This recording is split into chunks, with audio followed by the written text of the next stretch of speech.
Hello friends, myself Bhavan Jha from Biology Guru. Today I have these topics from class 11th Biology. These are crucial for class as well as medical exams. Today's topics for discussion are Golgi apparatus from chapter 8 and types of joints from chapter 20. First one is Golgi apparatus from chapter 8, that is cell, the unit of life. Golgi apparatus or Golgi body or Golgi complex is densely stacked reticular structure near nucleus. It was first observed by Camillo Golgi in 1898. It is absent in all prokaryotic cells since membrane-bound organelles are absent in prokaryotes. It consists of many flat, disc-shaped sacs called cisternae, which have diameter around 0.5 to 1 micron.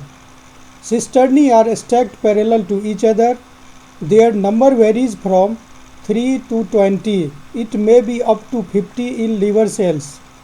Cisternae are concentrically arranged near nucleus and their margins are slightly curved.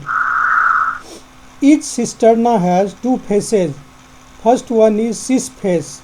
It is also called convex or forming face, facing nucleus or endoplasmic reticulum or towards inside. Second face is trans face. It is also called concave or maturing face, facing outside, that is towards plasma membrane. On the margins of cisternae, certain vesicles are also present. Golgi bodies are interconnected with tubules which arise from periphery of cisternae. In plants, single Golgi stack is usually called dictyosome.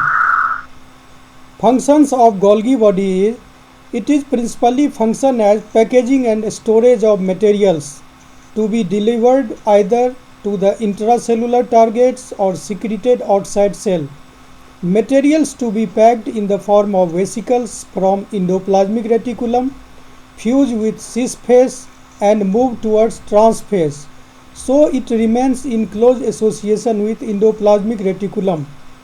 A number of proteins synthesized by ribosomes on endoplasmic reticulum are modified in the cisternae before released from trans phase.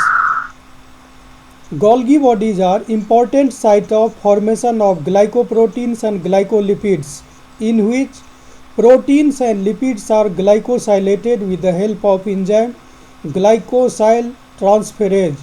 It also synthesizes acrosome, that is tip of animal sperm during spermatogenesis or formation of sperm. It also provides phragmoplast, which are small vesicles formed during cytokinesis, that is division of cytoplasm during cell division, that help in formation of cell plate in plant cell. Some of the vesicles of Golgi complex store digestive enzymes and function as primary lysosomes.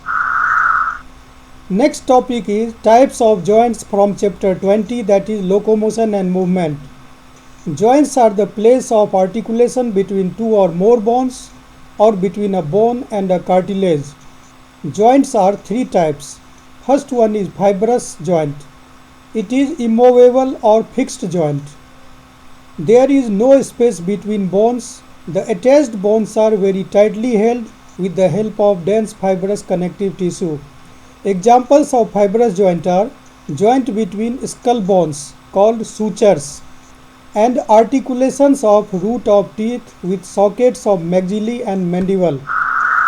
Next one is cartilaginous joints. These are slightly movable joints. The opposite surfaces are connected by fibrocartilage.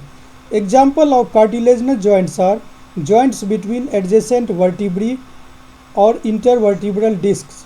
Next one is synovial joint. It is freely movable joints. Space between bone is called synovial cavity. It is filled with viscous and slippery fluid called synovial fluid. This fluid acts as lubricant to the joints and provide nutrient materials. Now example of synovial joints are ball and socket joint, the most free movable of all joints. A ball-like structure of one bone fits into socket-like structure in another bone. Example, between glenoid cavity of pectoral girdle and head of humerus. Next example is between acetabulum of pelvic girdle and head of femur or thigh bone. Thigh bone is longest bone in the body. Next joint is hinge joint. It allows movement primarily in one plane. Example, elbow, knee, ankle joints. Next one is pivot joints. Rounded or pointed bone fits into shallow depression in another bone. Example, joint between atlas and axis vertebrae, that is first and second vertebrae. Next one is sliding joint. The articulation gliding joint. The articulation surface is usually flat, permitting only back and forth and side to side movement. Example, between carpal bones and between bones of tarsals. Next joint is saddle joint. The projection of one bone fits in saddle-shaped depression in another bone. Example, between carpals and metacarpals or thumbs. Thanks for watching such informations.